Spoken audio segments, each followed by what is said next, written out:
Hello viewers, it's Super GT here. Welcome to the first round of the ORL V8 Supercars Championship. So it's been around a year since the last time I did the V8 Supercars Championship. That was with AOR. And now here we are. I'm on pole position. I am in Lobby B. Unfortunately, I missed out on Lobby A by half of a tenth of a second. So I was very close. I didn't quite practice enough as I should have done. I managed a 22.2. And unfortunately it wasn't quite enough to get into the first lobby, so I'm actually here on pole position of Lobby B, and then we're going off 3:45, except I'm not, and this is a throwback to when I keep stalling. It's a constant problem for me. And well, let's go then, off the line eventually. That is Quattro going off into the lead, my teammate, and Tiski on my right hand side. I'm going to get swarmed, it looks like, here as we go into turn 1, and there we go, braking just about okay actually, but Senna on the inside, not really giving anyone much room. So I'm into Tiski there, and he's unfortunately into the wall, it looked like. I'm not sure exactly how bad that was for him. So coming through turn number 4 and now into 5. So if you're wondering what the limits are on this corner, you can go over those yellow bumps as long as this Forza clean, which is denoted by the exclamation mark next to my lap time on the top right. So as long as that doesn't get triggered, then you're okay. So I'm through into 4th, so obviously not an ideal start given that I was on pole, but let's see what we can do. It is a fairly long race. We have 18 laps to do here. It says 19, but of course we do have that rolling up lap.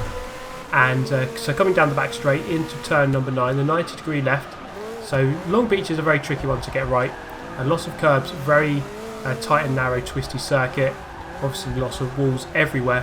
You have to get your throttle responses right, especially coming out of the hairpin here, turn number 11. So you, to get the drive onto the longest straight, you really do have to make sure you feather that throttle very carefully. So coming across the line then to finish the first lap. So that wasn't a very good lap time, but we are looking at 1 minute 22s for a quick lap. A low 23 is okay. So through the first turn, getting it nicely done through there and into the roundabout. Very tricky corner, especially on lap 1 when you've got so much traffic. Running the walls very close, which is very important to get a good lap time. So this guy, the French guy, a little bit wide and a little bit slidey on the exit there of 4. That gives me the run into 5, so I'm through it back into a podium position behind TX3 Senna and GTR Quattro out in the lead at the moment. So these cars are notoriously very difficult to drive with traction control off. This league has forced traction control off, which in a way makes you a very good driver if you can learn how to drive this kind of car without traction control, because it is very difficult, and that is the one thing that you really do have to focus on to get a good lap. So coming into turn number 10, I guess the fact that the door was open invited the Frenchman in. Obviously not a very good move at all, so smashing me wide. I lose the position there to ACR Datsun, so I'm back down into 4th. But as I said earlier, we do have quite a long way left to go, so we're going to progress here to lap number 5 of 18. So the gap there, you can see, has kind of developed a little bit. Datsun getting away.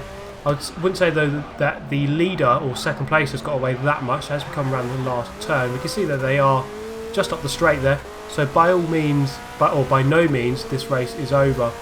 And then we progress then to lap number 10 as we come into the first turn. As you can see there, back marker just having to stop because how hard it is to let the leaders through on a circuit as narrow as this one. He kind of just had to bail out completely. So then coming through turn number 4, you can see there 1, 2 and 3 are very close, so that will hopefully lend its hand to me to be able to catch up. Obviously I have 5th place behind me as well, who's going to be gaining on myself. So Quattro into the wall there. It looks like Senna now is going to get a run into turn number 9 and try to get that first position. Braking on a 350 feet board, or halfway between 400 and 300. There isn't actually a 350 feet board. So last couple of corners of the lap. Quattro back up the inside. A strong forceful overtake, but he's back into the lead. And then Datsun on the back of Senna. not quite able to get the run.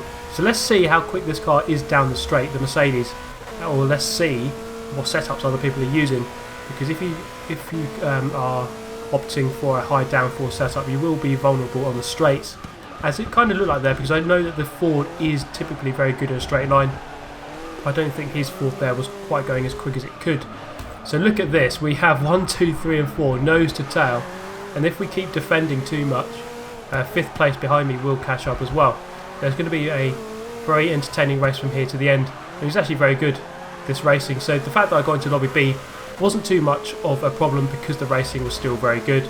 Obviously I would have preferred to get into lobby A and pit myself against the very best, but still a very challenging and hard race we have on offer here. Quattro a little bit slidey there, and that's going to open the door for Senna to go through into the lead on turn number 8, getting the traction down quite nicely on the exit, but not quite close enough to go for a move into the 9th turn.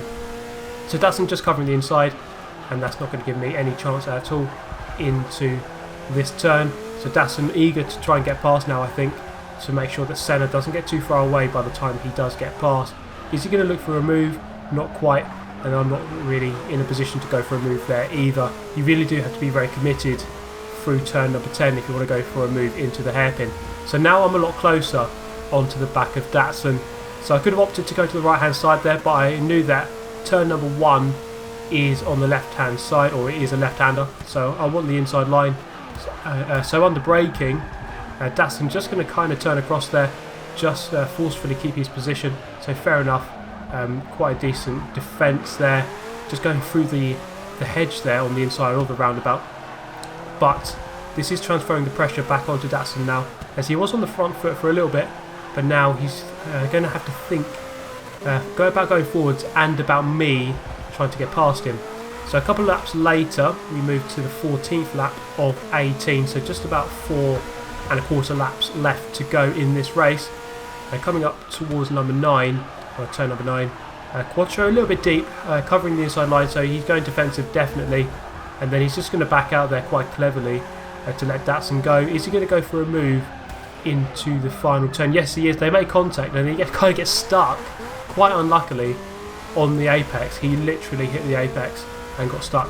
So that's me back into a podium position behind Datsun. Senna, out of all this chaos, has managed to get away by quite a lot, so he's got a good couple of 100 feet on us with only, let's say, about 3 or 4 laps left to go. So 4 laps left to go.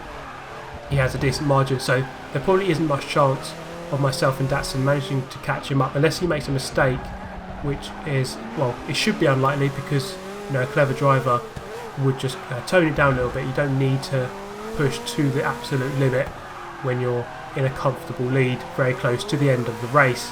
So coming out of number 5, you can see that the gap kind of developed there between myself and Datsun, and we moved to the final lap where the gap has got even bigger, because I was kind of just pushing myself a little bit too much to try and catch up with Datsun or keep up with him.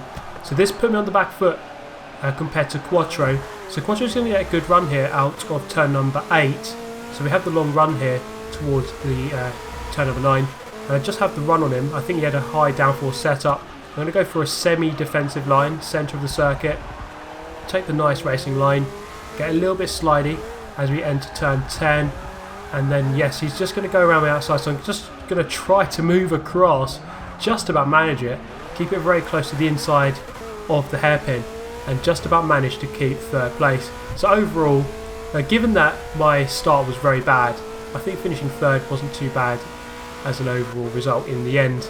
So Quattro there finishing 4th after initially leading the race. Senna winning the race, Datsun in 2nd. So this is going to be reversed.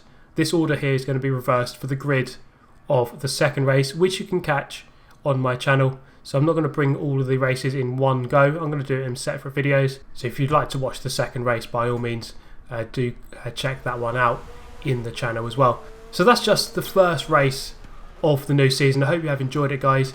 Let me know your thoughts. Obviously the start wasn't as good as I had intended, but let's see if we can kind of rectify that in the 2nd race. So that's all from this video. Make sure you check out race number 2 on the channel, and subscribe if you'd like to see more like this.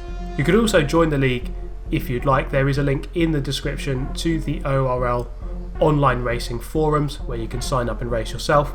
So that's it from this video, guys. Thank you very much for watching. Goodbye.